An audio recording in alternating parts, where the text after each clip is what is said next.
नमस्कार.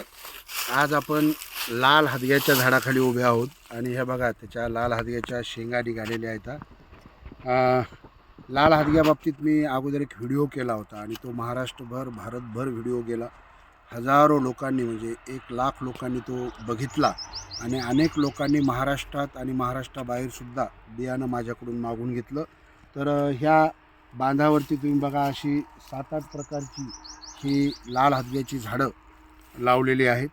बांधावरती जर अशी लाल हदग्याची झाडं असतील तर लाल हदग्याचा फायदा काय आहे हे मी तुम्हाला खाली माहितीमध्ये टाकेल. ज्यांना कुणाला लाल हदगा हवा असेल, बांधावरती लावायचा असेल तर बांधावरती खूप चांगली ही झाडं येतात. याचं कंपाऊंड वॉलसुद्धा झाडांचं होऊ शकतं. याच्या पानाचं सूप होऊ शकतं, पानाचं पावडरसुद्धा विकलं जातं. याची बारीक शेंग जेव्हा असते कवळी त्यावेळेस कवळ्या शेंगांची भाजीसुद्धा होते. आणि हे बघा या ठिकाणी हे लाल हदग्याचं फूल आहे. हे लाल हदग्याचं फूल अशा प्रकारची फुलं ऑक्टोबर महिन्यापासून सुरुवात होते तर जवळपास फेब्रुवारी-मार्च महिन्यापर्यंत याला फुलं येतात. आणि लाल हदगा फार दुर्मिळ आहे. महाराष्ट्रामध्ये खूप कमी लोकांकडे ते आहे. जवळपास मागच्या 5-7 वर्षापासून लाल हदग्याचं बियाणं मी हजारो लोकांना पाठवलेलं आहे.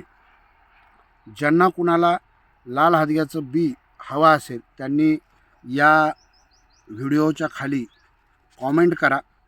माझा नंबर दिलेला आहे, त्या नंबरवरती कॉल करा. घरपोच तुम्हाला महाराष्ट्रात कुठेही, महाराष्ट्राच्या बाहेर कुठेही लाल हदग्याचं बियाणं मिळेल. लाल हदग्याच्या फुलाची भाजी होते, वेगवेगळे घटक त्याच्यामध्ये आहेत.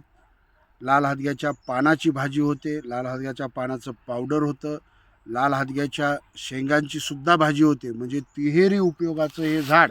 एक झाड जर तुम्ही बांधावरती लावलं तर सर्व कुटुंबाची भाजी होऊन अनेक जणांच्या भाज्या होऊ शकतात. तुम्हाला कुणाला जर लाल हदग्याच्या बिया हव्या असतील तर माझ्याशी संपर्क करा. 100 झाडं जर शेतामध्ये असतील तर माझ्या एका विद्यार्थ्यानं 50 झाडं लावली आणि 50 झाडापासून यावर्षी त्यानं कमीत कमी 15,000 ते 20,000ची फुलं मार्केटमध्ये विकलीत. कमीत कमी 100 ते 150 रुपये या फुलांना किलोच्या मागे भाव असतो. या फुलांमध्ये खूप मोठी घटक आहेत. खरं तर हे दुर्मिळ आहेत, कुठे भेटतच नाहीत. पण आपण जर सर्वांनी मिळून आपल्या बांधावरती 50-60 झाडे केली तर या फुलापासून, पानापासून, शेंगापासून खूप मोठ्या प्रमाणामध्ये उत्पन्न मिळू शकतं. म्हणून खाली माझ्या व्हिडिओच्या खाली कॉमेंट करा, माझ्याशी संपर्क करा.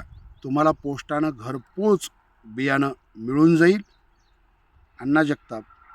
माझ्या शेतामधली ही सुंदर अशी लाल हदग्याची 5 ते 7 वर्षापूर्वीची झाडं. याची बुडं किती मोठी झालेली आहेत. याला एकदा लावल्याच्या नंतर 1 वर्षभर पाणी दिलं की नंतर कशाचीही आवश्यकता नाही. 5 ते 7 वर्ष हे झाड टिकतं आणि हजारो रुपयाचा फायदा एका झाडापासून होतो. तो कसा प्रत्यक्षामध्ये या फुलं कुठं मिळतात का बघा आणि त्याची काय किंमत आहे हे बघा. म्हणजे तुमच्या लक्षात येईल. आपल्या बांधावरच जर अशी 5-7 झाडं असतील तर आपल्या किमान 100-150 भाज्या घरच्या घरी होऊ शकतात. आपण ही फुलं विकून उत्पन्नसुद्धा मिळू शकतो. जर बांधावरती अशी 100 झाडं असतील तर तुमच्या शेतामध्ये एका एकरमध्ये जेवढं उत्पन्न होणार नाही तेवढं उत्पन्न या झाडापासून होऊ शकतं.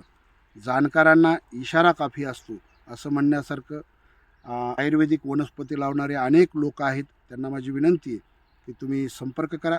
खाली व्हिडिओच्या खाली कॉमेंट करा. हा व्हिडिओ गरजू शेतकऱ्यापर्यंत पोहोचवा, कारण घरच्या घरी भाजी होईल आणि विक्रीसाठी सुद्धा हे उपलब्ध होईल. धन्यवाद.